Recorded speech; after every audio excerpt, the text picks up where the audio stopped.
You can go around this chain tower if you want. It's nearest to the airport all the time, so let me know when you're done. Echo Victor, roger.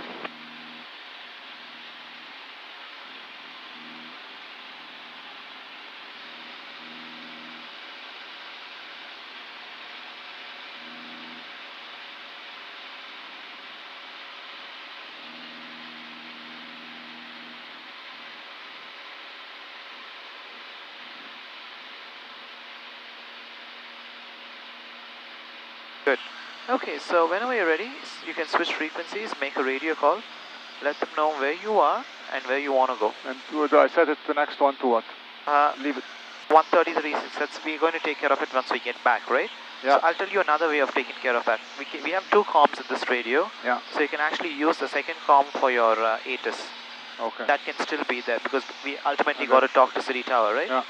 So we got the frequencies all set, so we are good with the frequencies. And then when we're going to switch to that frequency, you select COM 2. COM 2 and COM 1. Yeah, okay. 00 Zulu. You see? Autumn. That's now we're getting rid of COM 2. That's available only in this 152. Okay, so you're on 1229. Whenever you're ready, you can actually make a radio call. Traffic on the Lake Shore. This is Cessna 152 Golf Foxtrot Hotel Kilo over Bluffers Park. That's 2,500. Good. So you told them you're over Bluffers Park. You got to tell them where you're going. Yeah, and what I'm going at the altitude. Yeah. So go ahead. Continue that place. This is the Foxtrot Hotel Kilo. We are at 2,300 feet over Bluffers Park, heading east to Frenchman's Bay. Good. Or Claremont now. Yeah. Well, we're going to go there and then go north to Claremont. Now what we could do to save time is turn to heading 04040 for now, please. Because that will take us directly to the town of Claremont. And you can let them know Fox Hotel Kilo is heading to the town of Claremont. 12249 is Golf Golf Romeo Juliet, Cessna 150. About 6 miles south of Claremont town at 1,500 and below, practicing simulated approximate landing. Any construction traffic, please advise Golf Golf Romeo Juliet.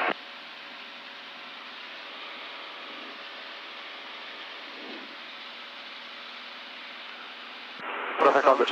Go ahead, go ahead. Traffic on the Lake Shore. This is Foxtrot Hotel Kilo heading east to Claremont at 2,400 feet. Climbing to 5,500.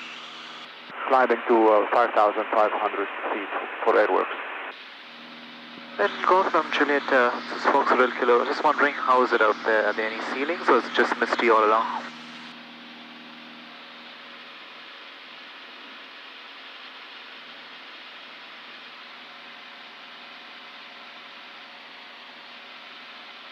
These guys are not answering. Yeah. Oh, they are there already, so I just wanted to get a quick update as to how it is, right? Yeah, so when do we start climbing? Or once we pass the buildings. I see the buildings to my right, which means we have not crossed that yet. To the 2,500, yeah. So once we pass the buildings, we can continue our climb to initially 3,300 or 3,400. And then when we get to the town of Claremont, we can climb higher, you know, to get out of the second circle. Okay.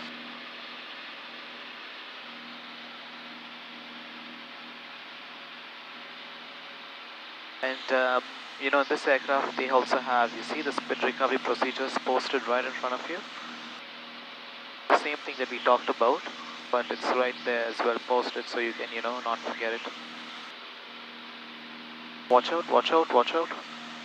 2,500. We're going to get into Pearson's airspace. Yeah, okay. He didn't tell me about this traffic. Yeah, that guy didn't talk, you see? These guys are horrible. The other one. Damn, seriously? We just left. I mean, what is this? Traffic along the shoreline, Cessna 152 Golf Fox Hotel, 2,500, 3 miles east of Bluffers Park. I think they're on city center's frequency already. That's horrible. Yeah, and dangerous. It's good that we didn't take that route, along the shoreline. Okay, Cessna 172 Golf X-ray number 2 is just over Mossport at 2,500, circling Mossport to the east.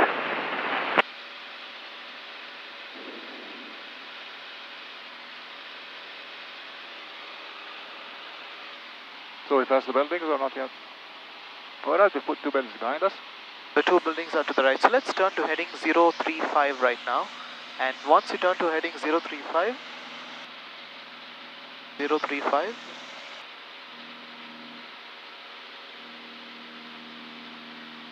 good job. Now we can actually start our climb. Yes. So cockpit check, gauges green. Yeah, so the gauges. Carbide All cold. Yeah, so this carbide cold, full mixture. Very good. And then Attitude. and then power. Full power, and then we trim. So when we're driving at 70 and then holding back, so reduce the pressure. I just hope those 2 guys are talking to each other at least, or they know about each other. They were so close. Like, yeah, like formation or something? Or I hope so. I just hope it's a formation. Otherwise they're going to kill each other. But also, I mean, we were in their path. I mean, it's like 30 seconds or 10 seconds even. I mean, I think, I don't know. And we did our radio. See, that's why it's so important to do a good lookout, just the way you and I do it. Okay, don't forget your right rudder, Amir, as you climb.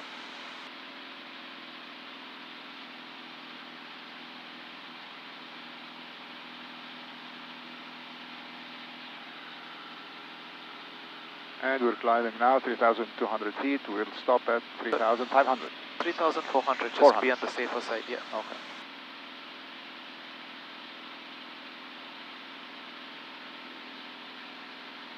So if I leave the rudder, it's yawing to the left. Yeah.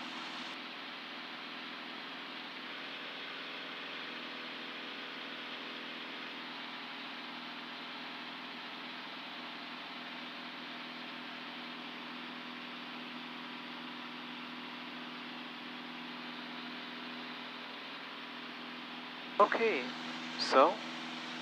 We're 3,500, okay. Yeah.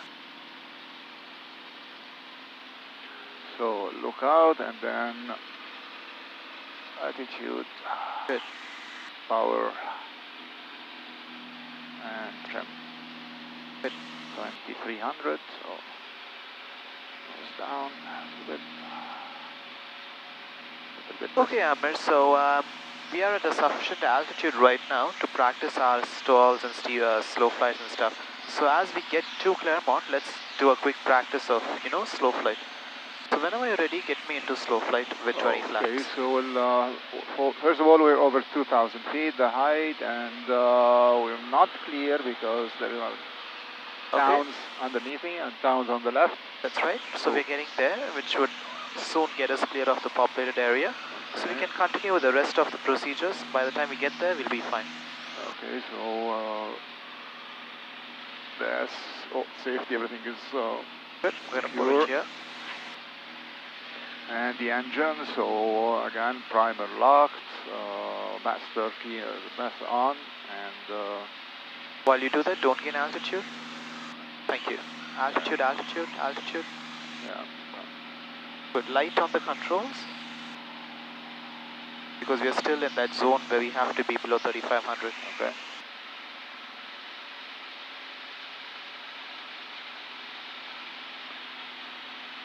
And then all the lights are off, except the beacon, and circuit breakers are all in. Carb heat on. Good. Mixture, full mixture full.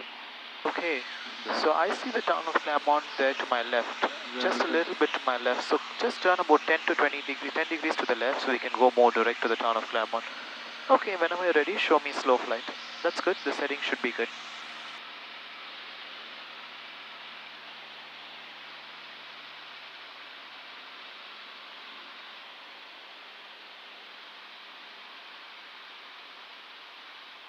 Okay, this heading is good. Let's not turn anymore. And you can get me into slow flight. So I see you holding heading north. Altitude no higher than 3,500.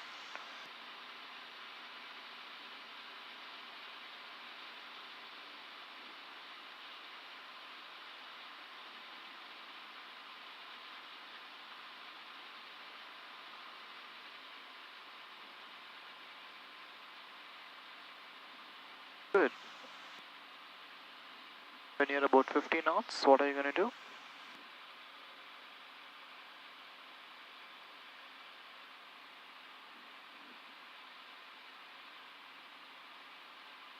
What's happening, Amir? I have control. I have control for a second. Yeah. So, have a look at what's constantly happening. You're losing 400 feet per minute and you're turning to the right.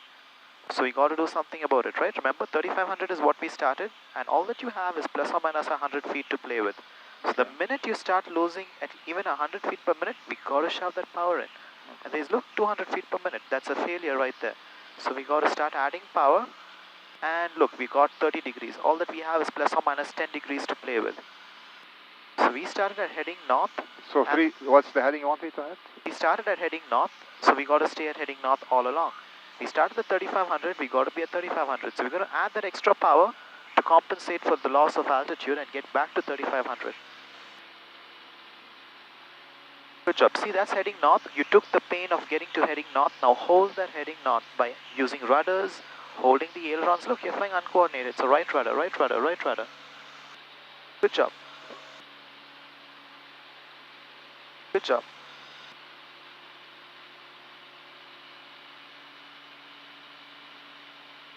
And I'm still, in a way, it's slow flight because 50, I'm full. Absolutely. You're in slow flight, which is good.